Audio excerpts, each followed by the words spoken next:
March 26, 2020, Thursday of the fourth week of Lent. A reading from the book of Exodus. The Lord said to Moses, "Go down at once to your people whom you brought out of the land of Egypt, for they have become depraved. They have soon turned aside from the way I pointed out to them, making for themselves a molten calf and worshipping it, sacrificing to it and crying out, 'This is your God, O Israel, who brought you out of the land of Egypt.'" The Lord said to Moses, "I see how stiff-necked this people is. Let me alone, then, that my wrath may blaze up against them to consume them. Then I will make of you a great nation." But Moses implored the Lord his God, saying, "Why, O Lord, should your wrath blaze up against your own people, whom you brought out of the land of Egypt with such great power and with so strong a hand? Why should the Egyptians say, 'With evil intent he brought them out, that he might kill them in the mountains and exterminate them from the face of the earth'? Let your blazing wrath die down. Relent in punishing your people. Remember your servants, Abraham, Isaac, and Israel, and how you swore to them by your own self, saying, 'I will make your descendants as numerous as the stars in the sky. And all this land that I promised, I will give your descendants as their perpetual heritage.'"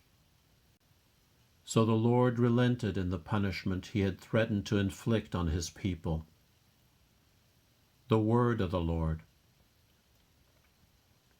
Remember us, O Lord, as you favor your people.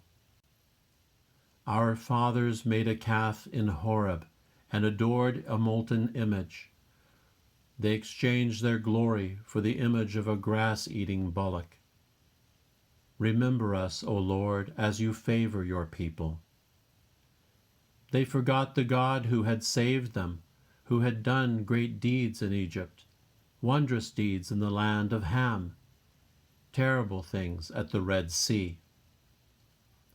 Remember us, O Lord, as you favor your people. Then he spoke of exterminating them, but Moses, his chosen one, withstood him in the breach to turn back his destructive wrath. Remember us, O Lord, as you favor your people. Verse before the Gospel.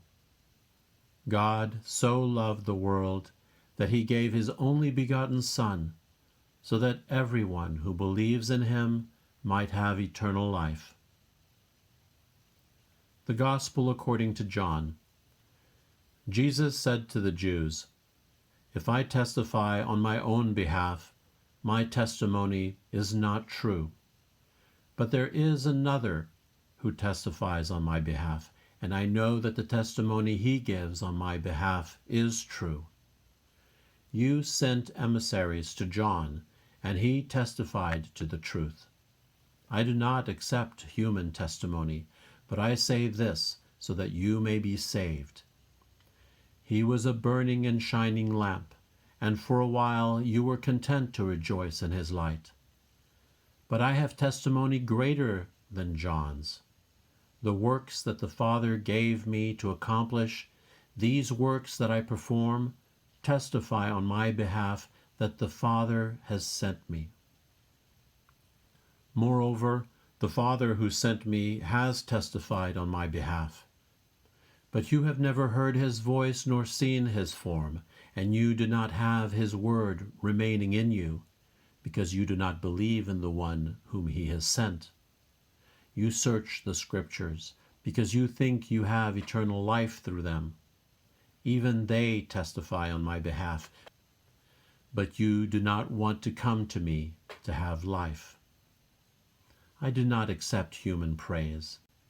Moreover, I know that you do not have the love of God in you. I came in the name of my Father, but you do not accept me. Yet if another comes in his own name, you will accept him. How can you believe when you accept praise from one another and you do not seek the praise that comes from the only God? Do not think that I will accuse you before the Father. The one who will accuse you is Moses, in whom you have placed your hope. For if you had believed Moses, you would have believed me, because he wrote about me.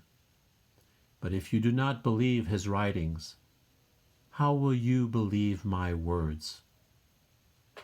The Gospel of the Lord.